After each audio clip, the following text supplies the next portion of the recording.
But yeah, I mean, first of all, I really want to express my gratitude to the Silvia Ioannou Foundation and all the participants in this 3-day conference.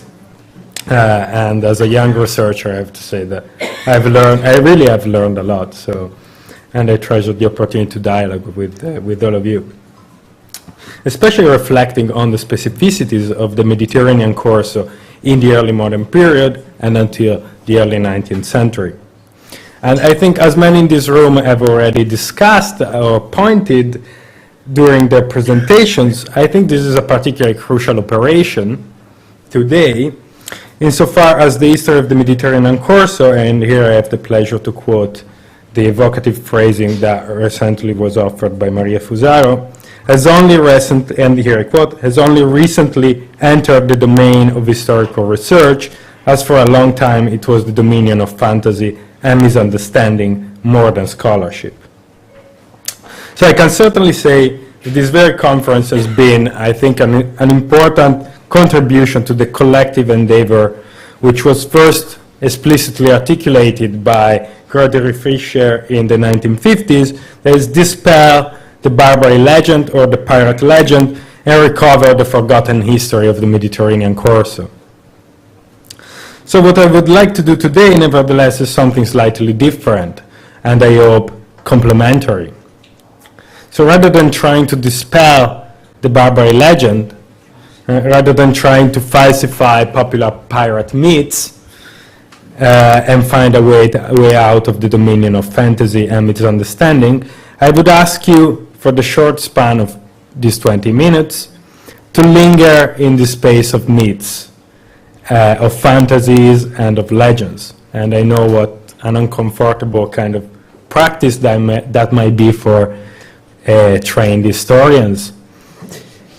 So more than investigating, as many has done, the history of the Mediterranean Corso, I want to dedicate this time to the task of uncovering its spectral afterlife in a series of related historical discourses, and to understand what role the mythology, rather than the reality, of the Barbary corsairs and in general of the Mediterranean Corso, what is the effect of that mythology and what is the effect of it on the international system since the 19th century. So to refer to the title of this panel, I want to focus the attention not on the pirates or on the corsairs, but on the pirate image continuously constructed and reconstructed by intertwining legal, political, historiographic, and popular discourses. So I think I consider the Barbary pirates in my book and in general in my talk today a legend, just as the infamous man to whom Michel Foucault in 1977 dedicated one of his most emotional pieces of writing. So why the corsairs as a legend?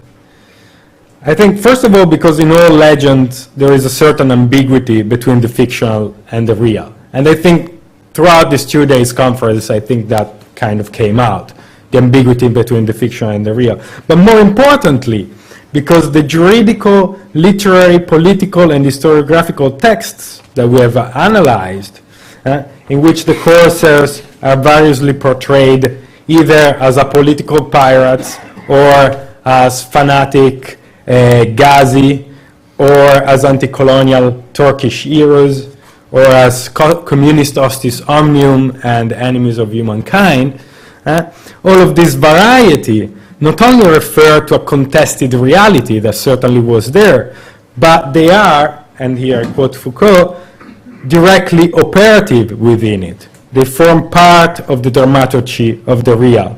They constitute the instrument of a retaliation, the weapon of a hatred, an episode in a battle, the gesticulation of a despair or a jealousy, an entreaty or an order.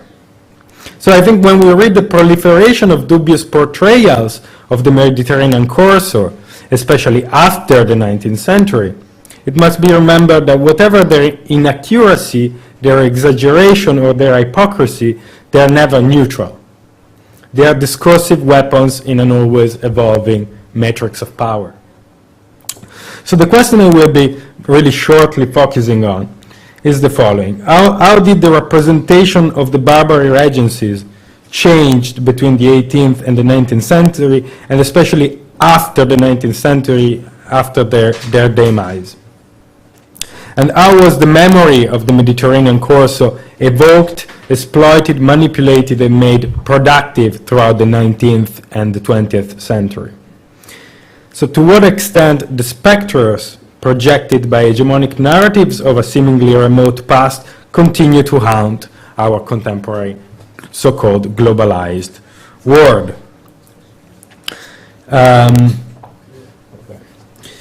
So in order to discuss this bundle of interrelated questions, I think a good starting point, as always, for me at least, is a working hypothesis that is originally presented by Fernand Braudel in his seminal La Méditerranée.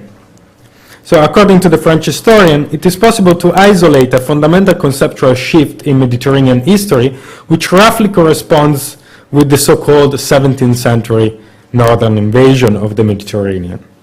In the 7th chapter of the second volume of La Méditerranée, I think Braudel makes two fundamental and related claims. The first is that, and here I quote again, in the Mediterranean, the concepts of piracy and of pirates are hardly ever used before the 17th century. People speak of privateers and corsairs, and the distinction clear on a juridical level as its importance.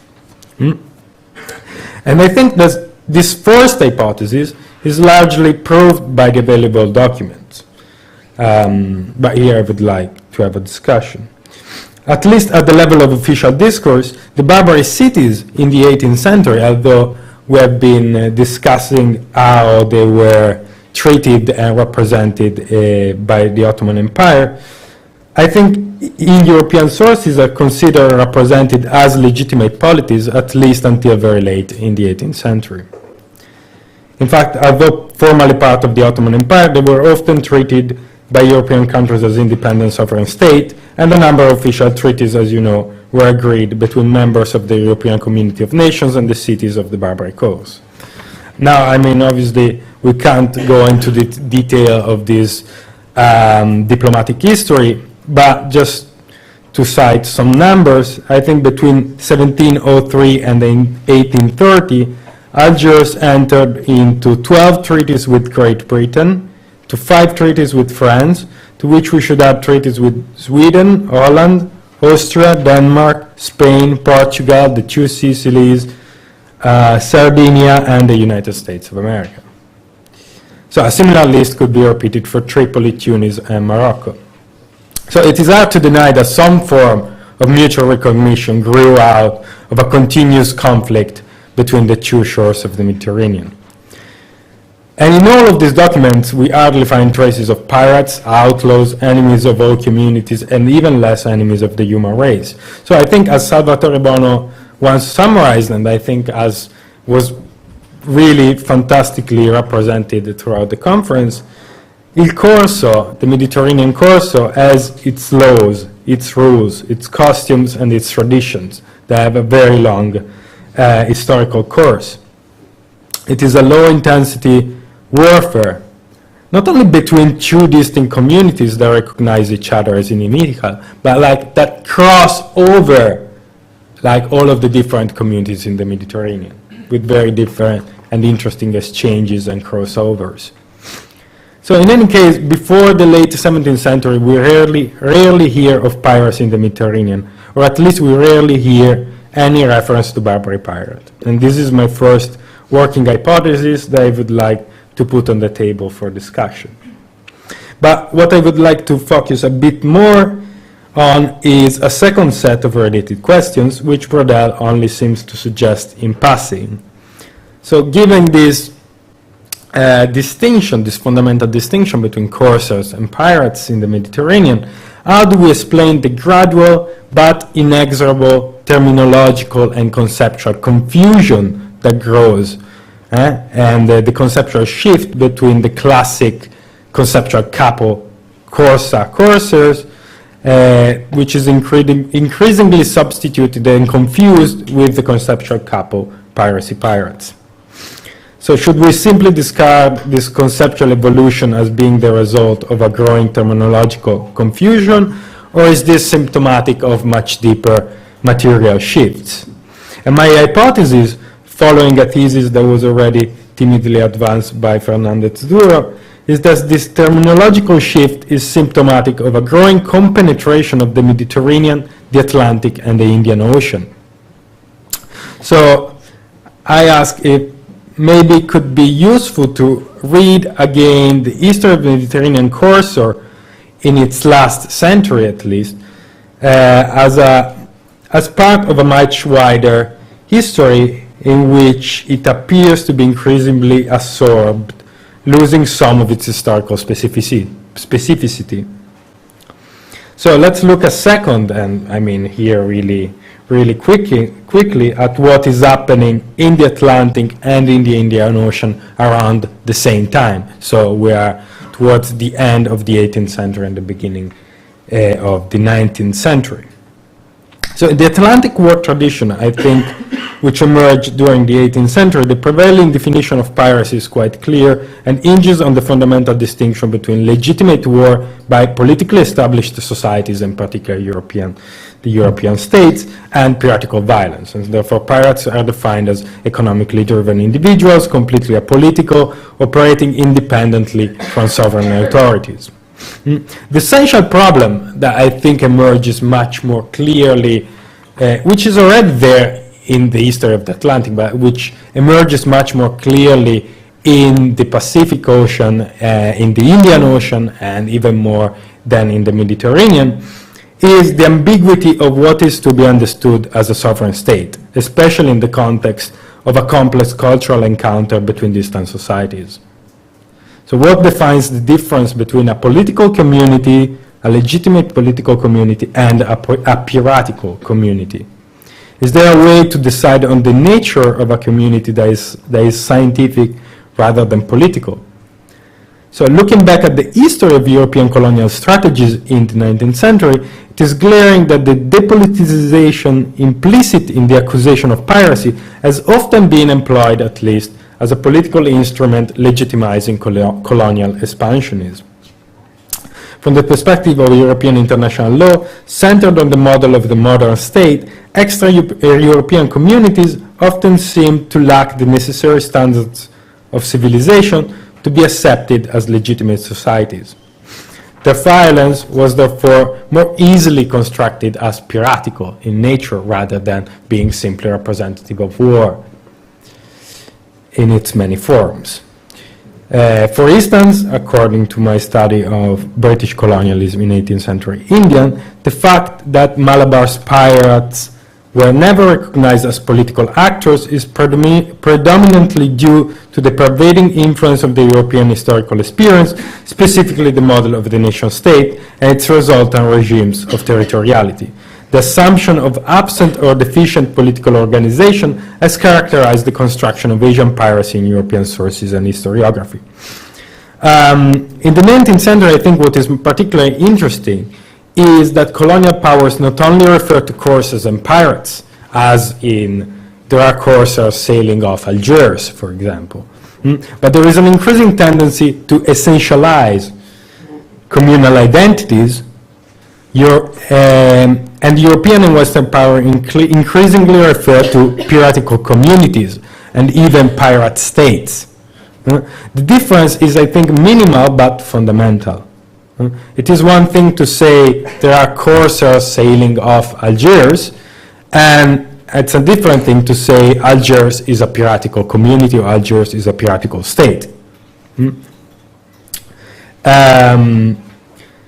So obviously I won't have the time to go into detail of that, but I think one of the very first references to this paradoxical concept of the pirate state as a community at once included and excluded from the international state system in a Mediterranean context is contained in the so-called Proposal for Concerted Operation among the Powers in Conflict with the Piratical States of Barbary, a document presented to the European diplomatic community in Paris by Thomas Jefferson in 1786, and whose wider goal was to change the Barbary's habits and characters from a predatory to an agricultural people. So piracy is not something that is just conducted by some people being somewhere. It's part of the character and the habits of a particular population.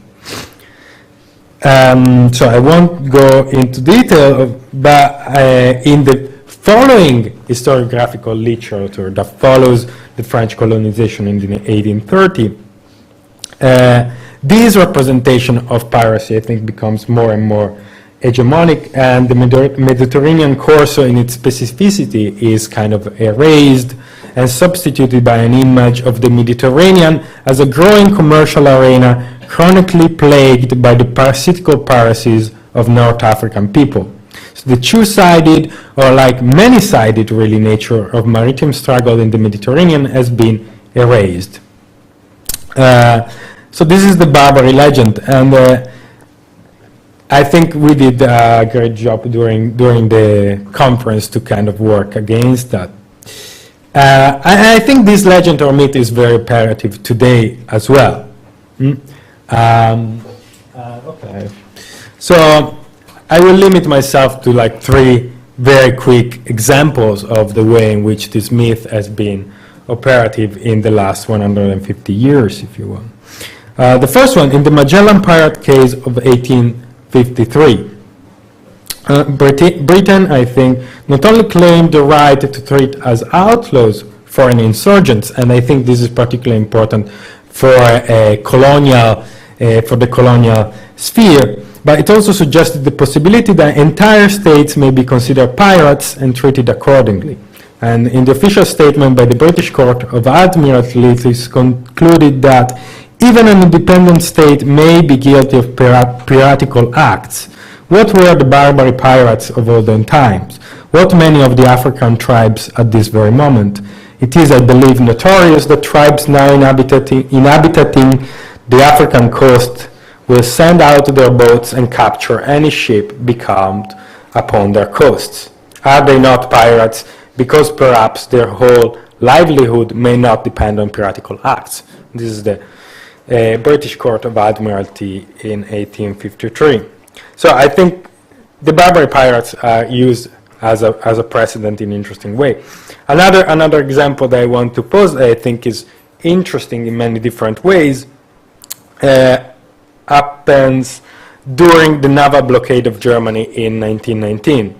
In that dramatic context, following the armistice and just preceding the Conference of Versailles, the Law Quarterly Review in its 35th issue published what at first view can only appear a most untimely article, titled Piracy and the Barbary Corsairs. Behind the scholarly title, there is actually a strong argument in support of treating Germany as a pirate state and all German officials as pirates, subject to universal jurisdiction.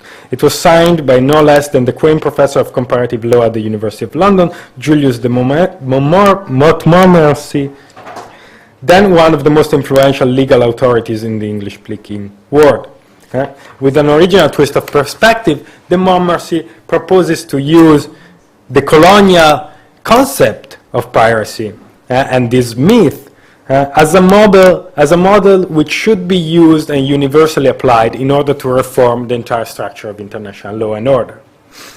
And he says it may be said that it's difficult to create precedents, that there is no precedent for pirate states, but in fact there is one great precedent which is written large across the history of Europe during a period of at least 3 centuries, the case of the corsairs who flew the flag and carried the commissions of the sovereign Barbary states.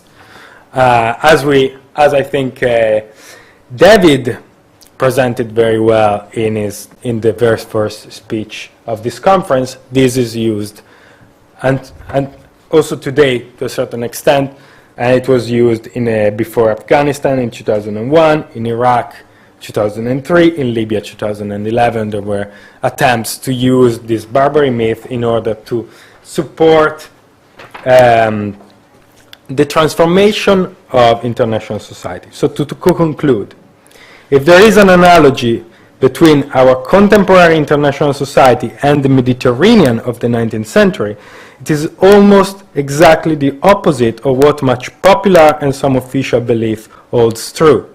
In the 19th century, the aggressive use of exogenous concepts, such as the one of the so-called pirate states, had an important role in the transformation of the Mediterranean from a pluralist international society where polities from the northern and the southern shore were seen as different, conflictual, but equal, to an increasingly unequal order opposing legitimate European states to the pirate states of the southern shore. So today this historical precedent is evoked in order to legitimize new discriminatory concepts such as the one of rogue state and outlaw states. Now and then, the discipline of history will not be a neutral witness, but rather an active player in the social construction of the Mediterranean world.